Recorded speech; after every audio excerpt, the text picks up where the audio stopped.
కొత్తగా inner ring road ఒకటి, outer ring road ఒకటి రెండు వస్తున్నాయి. అది కాకుండా వెస్టర్న్ బైపాస్ రోడ్ వస్తుంది. సో ఇన్నర్ రింగ్ రోడ్కి లెఫ్ట్ సైడ్ ఒక బ్రిడ్జ్ వస్తుంది, రైట్ సైడ్ ఒక బ్రిడ్జ్ వస్తుంది. అవుటర్ రింగ్ రోడ్కి లెఫ్ట్ సైడ్ ఒక బ్రిడ్జ్ వస్తుంది, రైట్ సైడ్ ఒక బ్రిడ్జ్ వస్తుంది.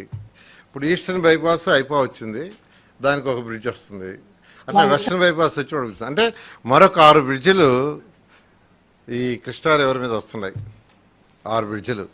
వీటిలన్నింటినీ కూడా ఐకానిక్గానే చేయమని ముఖ్యమంత్రి గారు ఆదేశించారు.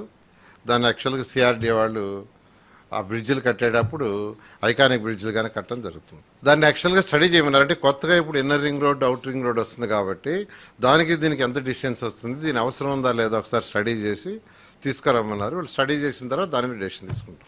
అథారిటీలో యాక్చువల్గా 12 పాయింట్స్ ఉన్నాయి. 12 పాయింట్స్లో ఒకటి, ఎవరైతే ఇప్పుడు ఆల్రెడీ సైట్స్ ఇచ్చాము ఇప్పుడు ఒక 130 మందికి. ఆ సైట్స్ గురించి యాక్చువల్గా ఏంటంటే వాళ్ళందరితో మళ్ళీ ఇంకోసారి నెగోషియేట్ చేయమన్నారు. అంటే ఎవరెవరు ఇప్పుడు యాక్చువల్గా యాక్టివ్గా ఉన్నారు, ఇన్యాక్టివ్గా ఉన్నారు, వాళ్ళు ఎవరైనా ఇన్యాక్టివ్గా ఉన్నారా లేదా అవన్నీ స్టడీ చేసి వాళ్ళని పిలిచి మాట్లాడమన్నారు. ఒకసారి సిఆర్డీఏ కమిషనర్ గారు యాక్చువల్గా పిలిచి మాట్లాడటం జరిగింది. మళ్ళీ కూడా యాక్చువల్గా మంత్రి గారు నేను కూడా పిలిచి మాట్లాడబోతున్నాను వాళ్ళతోటి.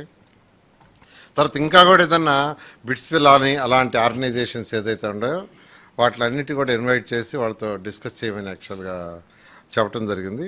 అదేవిధంగా గవర్నమెంట్ ఆర్గనైజేషన్స్ ఏదైతే ఉన్నాయో ఆ గవర్నమెంట్ ఆర్గనైజేషన్స్ అన్నిటితో కూడా కాంటాక్ట్ చేసి, ఈరోజు మనకు ఎంపీలు ఉన్నారు, ఒక్కొక్క ఎంపీకి ఒక్కొక్క సబ్జెక్ట్ ఇచ్చున్నారు, వాళ్ళ ద్వారా ఫాలోఅప్ చేసి వీలైనంత తొందరలో అవన్నీ కూడా ఇక్కడ స్టార్ట్ చేసేట్టుగా టోటల్గా 7 బ్రిడ్జెస్ అనేది యాక్చువల్గా planning.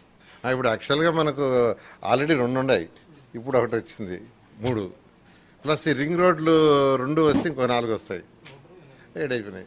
That is minimum. Future ఇవి వస్తాయి, ఇవి గ్యారంటీకి వస్తాయి. ఫ్యూచర్ అవసరాన్ని బట్టి మనకు కొత్తవి వస్తాయి.